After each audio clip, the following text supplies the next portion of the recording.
जी की चाहत। मोनिका के ससुर जी काफी पुराने ख्यालों के थे, पर घर पर उनके ससुर जी की ही चलती थी।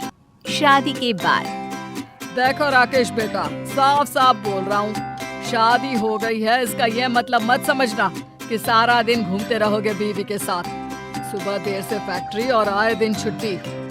अरे कैसी बात कर रहे हैं, कम से कम 1 महीने तो बेचारे को बीवी के साथ घूमने फिरने दे।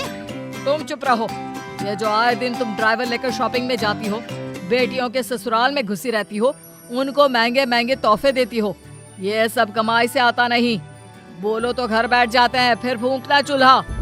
अरे नहीं नहीं, बहुत चूल्हा फूंक लिए हैं जी, अब नहीं, अब तो जो जिंदगी जी रहे हैं उसी की आदत हो गई है।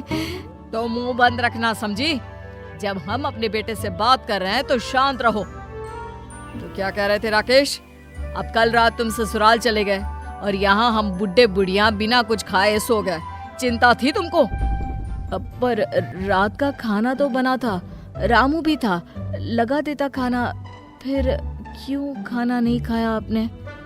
ससुर जी को बेटी की बात बुरी लगती है। वो पास खड़ी बहू को देखते हैं और चुप हो जाते हैं। थोड़ी देर बाद, आज तुम मेरे साथ फैक्ट्री चलोगे, समझे? तैयार हो जाओ। अरे पर पापा, कल का सारा काम हम कर चुके हैं, आज मोनिका को लेकर डॉक्टर के पास जाना है। आप चलिए, हम आते हैं। बहू को डॉक्टर के पास कालू ड्राइवर ले जाएगा। पर पापा, देख, जितना बोल रहे हैं करो, तैयार होकर जल्दी आओ, इंतजार कर रहे हैं हम।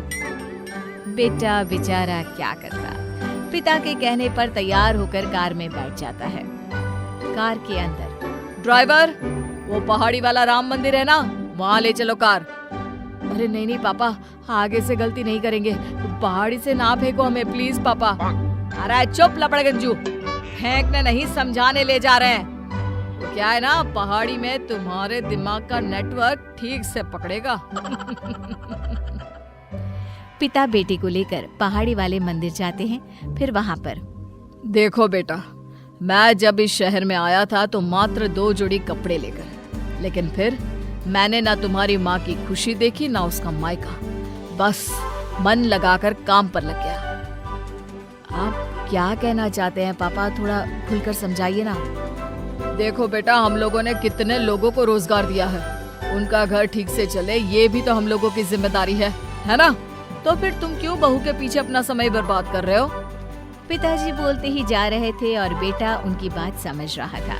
कई घंटों की बातचीत के बाद, आप सही बोल रहे हैं पिताजी, ये औरतें हमें तभी तक पूछेंगी जब तक हम इन लोगों को सुख सुविधा दे रहे हैं। पिताजी, मैं कसम खाता हूँ, मैं ना मोनिका के घर जाऊंगा, ना ही उसकी कोई भी बात सुनूंगा। पिताजी मन ही मन खुश हो जाते हैं। फिर अगले दिन, सुनो राकेश, वो कल जरा मीना के घर जाना है, ले चलोगे ना? देखो मोनिका, इस घर में सारा दिन कोई ना कोई आता रहता है, अगर तुम चली गई तो उन लोगों के चाय नाश्ते उठने बैठने का इंतजाम कौन करेगा? अरे उसके लिए तो नौकर है ना, और कौन सा वो लोग तुम्हारे रिश्तेदार हैं? अरे बिजनेस के सिलसिले में आते जाते हैं। वैसे भी तुम लोगों के घर का तो रिवाज है ना कि बहू मेहमानों के सामने बाहर नहीं निकलती। देखो राकेश, मैं बंद कर नहीं रह सकती हूँ। शादी से पहले हम कितना घुमा फिरा करते थे। वो पहले की बात थी, अब मेरे पर जिम्मेदारी है, बिजनेस देखना है। सारा दिन तुम्हारे साथ घूमूंगा तो काम पर कब जाऊंगा? राकेश अब मोनिका से बात भी कम करता था। एक सुबह, अरे राकेश, तुम कब आए? रात में भी अब घर पर नहीं रहते, मैं नाश्ता लेकर आती हूँ। अरे रहने दो, मैंने बाहर पूरी सब्जी खा ली थी, अब नींद आ रही है। 2 घंटे बाद उठा देना, फैक्ट्री जाना है।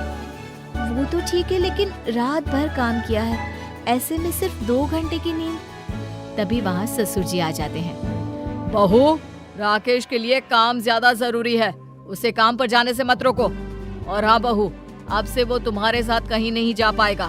तुमको जहाँ जाना हो ड्राइवर और कार खड़ी है, चली जाना। ससुर जी के जाने के बाद मोनिका रोने लगती है। क्या हो गया, रो क्यों रही हो?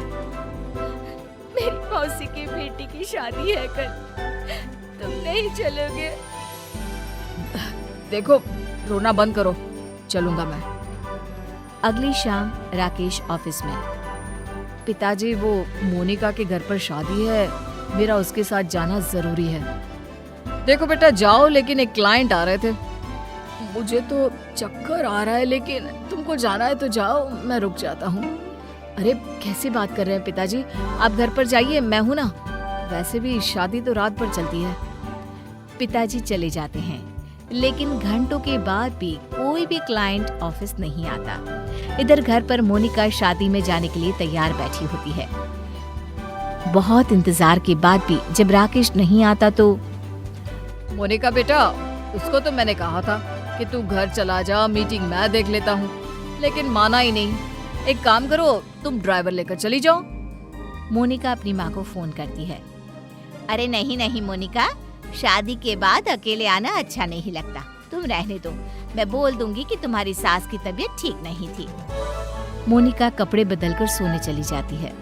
सुबह उठती है तो राकेश कुर्सी पर सो रहा होता है।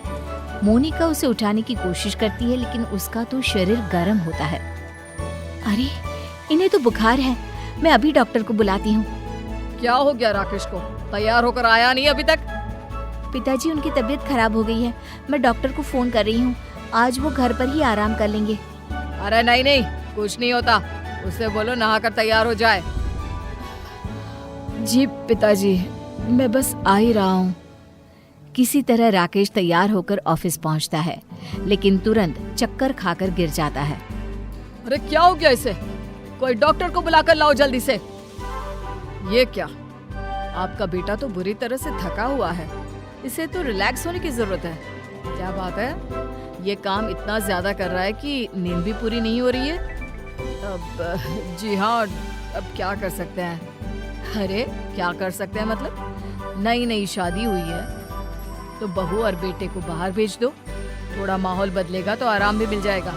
आखिर इकलौता बेटा है आपका, क्यों इसकी जिंदगी से खेल रहे हैं? जी डॉक्टर साहब, समझ गया मैं। घर आकर, अरे बहू पैकिंग कर ले तू। और राकेश, 10 दिन के लिए अमेरिका जा रहे हो घूमने के लिए। मोनिका को तो कान पर विश्वास ही नहीं होता। पर पिताजी काम? हाँ बेटा, काम तो होता रहता है। अब तो हम लोगों का काम सेटल हो गया है। छोटे मोटे काम के लिए तो मैं हूँ ही, बाकी 10 दिनों में तुम लोग वापस आ भी जाओगे। अपना ख्याल रखना और हो सके तो मुझे माफ कर देना।